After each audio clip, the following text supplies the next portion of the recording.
नमस्कार। भक्तिको कष्ट निवृत्ति।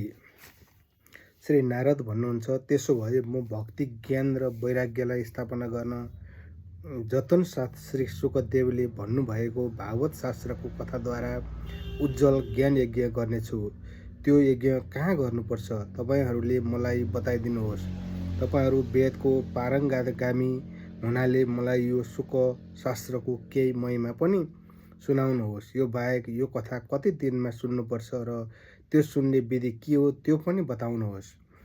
सनकादिले भने, हे नारदजी, तपाईँ बडो विनीत र विवेकी हुनुहुन्छ। हामी तपाईँलाई सबै कुरा सुनाउँछौँ, सुन्नुहोस्। हरिद्वारको नजिकै आनन्द नामको एउटा घाट छ। त्यहाँ अनेकौँ ऋषिहरू रहन्छन् र देवता र सिद्धहरूले पनि उक्त स्थानको सेवन गर्दछन्। तरह तरहका वृक्ष र लताहरूले गर्दा त्यो ज्यादै सघन छ र त्यहाँ नरम बालुवा बिछिएको छ। त्यो घाट बडो सुरम्य र एकान्त ठाउँमा छ।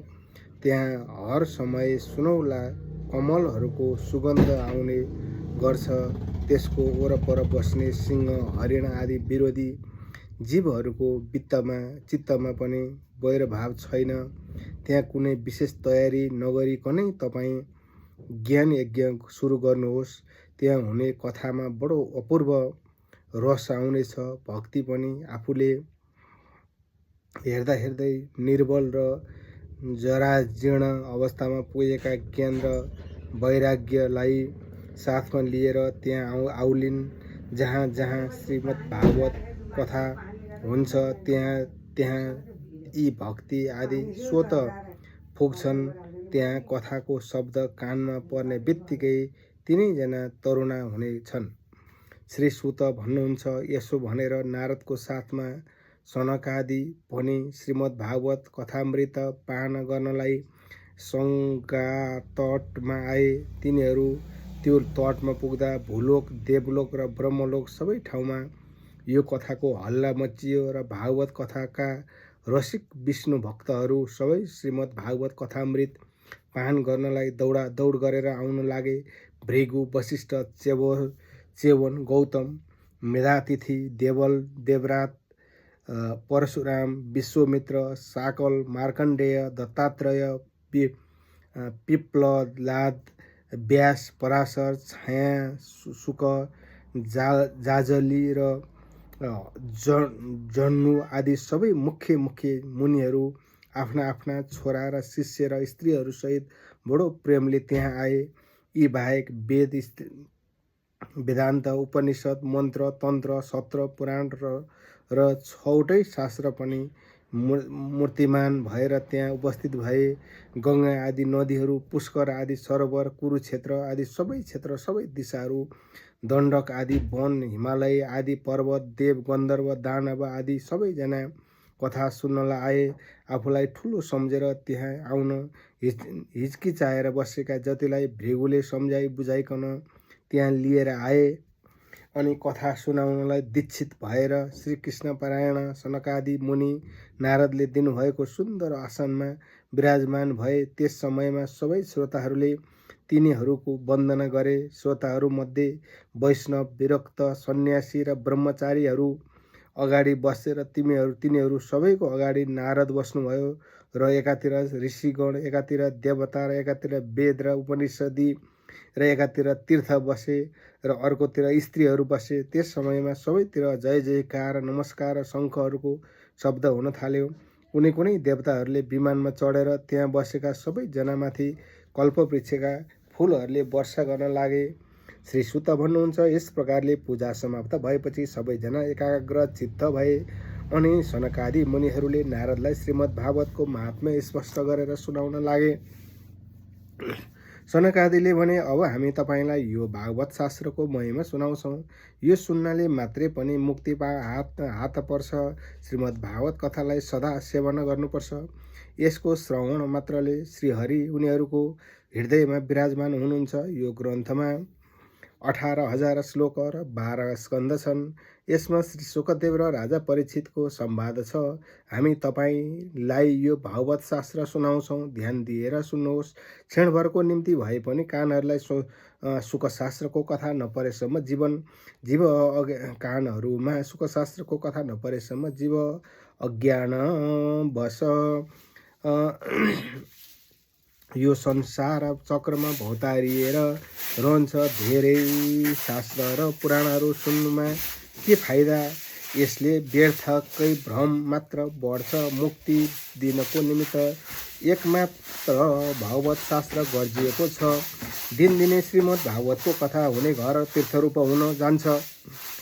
त्यसमा बस्ने मान्छेहरूको सारा पाप नष्ट हुन जान्छ। हजारौँ अश्वमेध र सयकडौँ वाजपेय यज्ञ यो कछोक सुख शास्त्रको कथाको सांस पनि हुन सक्दैन।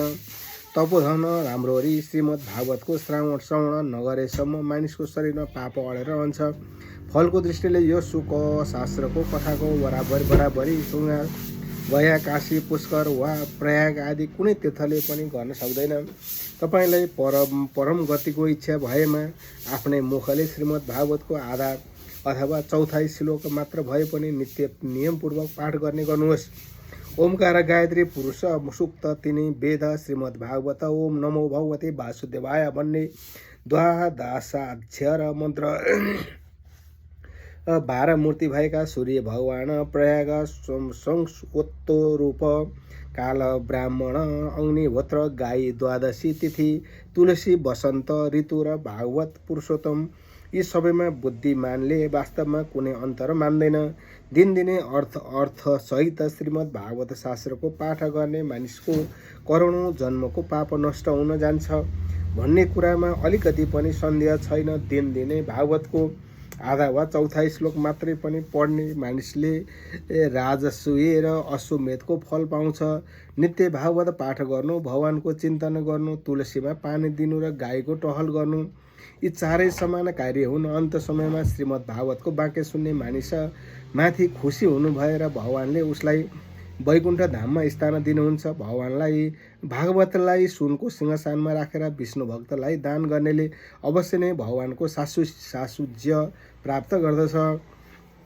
आफ्नो सारा आयुभर चित्तलाई एकाग्र गरेर श्रीमद् भागवतको अलिकति पनि रसास्वादन नगर्ने दुष्टले आफ्नो सारा जन्म चाण्डाल र गधाले जस्तै व्यर्थमा गुमायो। त्यसले त केवल आफ्नी आमालाई प्रसव वेदना दिनलाई मात्र जन्म लियो। यो सुख शास्त्रको अलिकति मात्र भए पनि कुरा नसुनेको पापात्मा जिउँदो भए पनि मुर्दा समान हो। यो हो पृथ्वीको भार स्वरूप त्यो पशुतुल्य मानिसलाई धिक्कार छ भनी स्वर्गलोकमा देवताहरूमा प्रधान इन्द्रादिले भन्ने गर्दछन्। संसारमा श्रीमद् भागवतको कथा भेट्टाउनु अवश्य नै कठिन छ। करोडौँ जन्मको पुण्यले मात्र यसको प्राप्ति हुन्छ। नारदजी, तपाईँ बडो नै बुद्धिमान र योगनिधि हुनुहुन्छ। तपाईँ प्रयत्नपूर्वक कथा सुन्नुहोस्। यो सुन्नलाई दिनको कुनै नियम छैन। यसलाई सदा सर्वदा सुन्नु बेस हो। यसलाई सत्यवादी भएर ब्रह्मचर्य पालन गरेर सर्वदा सुन्नु श्रेष्ठ मानिएको छ। तर कलियुगमा यस्तो हुनु कठिन छ। त्यसैले यसको निम्ति श्री शुकदेवले बताउनु भएको विशेष विधि जान्नुपर्छ। कलियुगमा चित्तवृत्तिलाई धेरै दिनसम्म बसमा राख्नु, नियमहरूमा बाँधिएर रहनु र कुनै पुण्य कार्यको निम्ति दीक्षित रहनु मुस्किल छ। यसैले सप्ताह सुन्ने विधि छ। सदापूर्वक जहिले पनि श्रवण गर्नाले अथवा माघ महिनामा सुन्नाले पाइने फल सप्ताह सुन्नाले पनि पाइन्छ भनी श्री शुकदेवले निर्धारित गर्नुभएको छ। मनको असंयम र रोगहरूको बहुलता र आयुको अल्पताको कारणले र कलियुगमा अनेकौं दोषहरूको सम्भावनाले नै सप्ताह सुन्ने विधान गरिएको हो।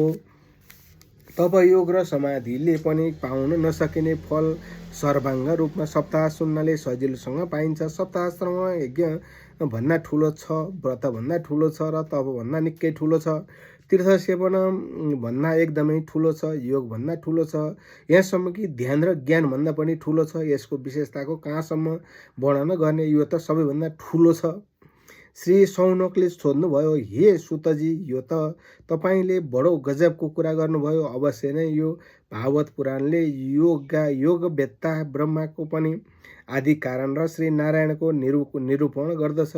तर यो मोक्षको प्राप्तिमा ज्ञान आदि सबै साधनहरूभन्दा यो युगमा कसरी ठुलो बन्न गयो। श्री सुतले भन्नुभयो, हे गोविन्द, अब हजुर आफ्नो भक्तहरूको काम सम्पन्न गर्नु भएर परमधाममा सवारी हुन चाहनुहुन्छ, तर मेरो मनमा एउटा ठुलो चिन्ता परेको छ। त्यसलाई सुनेर मलाई शान्त पार्नुहोस्। अब घोर कलियुग आयो है नै भनेर सम्झे हुन्छ। त्यसैले संसारमा अनेकौँ दुष्ट प्रकटहरू हुनेछन्।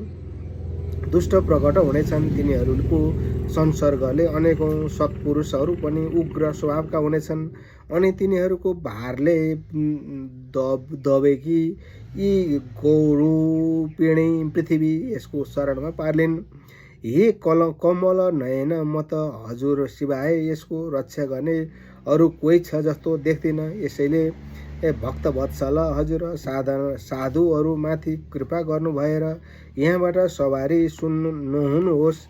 भगवान हजुरले निराकरण र चिन्मात्र भएर पनि भक्तहरूको निम्ति नै त यो सगुण रूप धारणा गर्नुभएको हो अनि हजुरसँग वियोग भएर ती भक्तहरू पृथ्वीमा कसरी रहन सक्लान्। निर्गुण उपासनामा बडो कष्ट छ। यसैले अरू नै विचार गर्नुहोस्।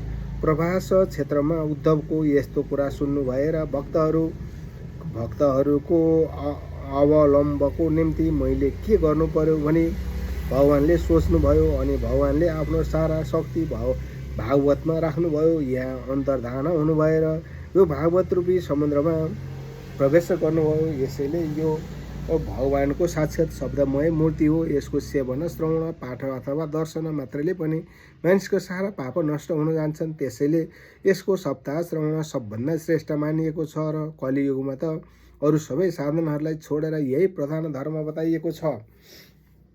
कलिकालमा दुःख, दरिद्रता, दुर्भाग्य र पापहरूलाई पखालिदिने तथा काम, क्रोध आदि शत्रुहरूमाथि विजय दिलाउने यही धर्म नै हो। अन्यथा भगवानको यो मायाबाट पार पाउन देवताहरूलाई पनि कठिन छ। मानिसले त यसलाई छोड्नै सक्दैन। यसैले यसबाट छुटकारा पाउन सप्ताह सुन्ने विधान बनाइएको छ। श्री सुत भन्नुहुन्छ, हे सनकादि मुनीश्वरहरूले यस प्रकार सप्ताह श्रवणको महिमा बयान गरिरहेको बेलामा त्यो सभामा एउटा बडो आश्चर्यको कुरा भयो। त्यो म तपाईँलाई सुनाउँछु, सुन्नुहोस्। त्यहाँ तरुण अवस्थामा प्राप्त भएका आफ्ना दुवै छोराहरूलाई साथमा लिएर विशुद्ध प्रेमरूपी भक्ति बारम्बार श्रीकृष्ण गोविन्द हरे मुरारे, हे नाथ नारायण वासुदेव आदि भगवानका नामहरूको उच्चारण गर्दै अकस्मात प्रकट भइन्।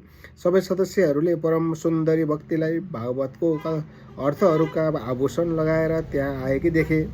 त्यस सभामा मुनिहरूले यिनी कहाँ कसरी आइन्, कसरी प्रवेश गरिन् भनी तर्क वितर्क गर्न लागे अनि सनकादिले भने, यी भक्ति देवी भर्खरै यी कथाका अर्थबाट निस्केकी हुन्। उनीहरूको कुरा सुनेर भक्तिले आफ्ना छोराहरूसहित विनम्र भएर सनत कुमारलाई भनिन्। भक्तिले भनिन्, म कलियुगमा झन्नै नासिसकेकी थिएँ।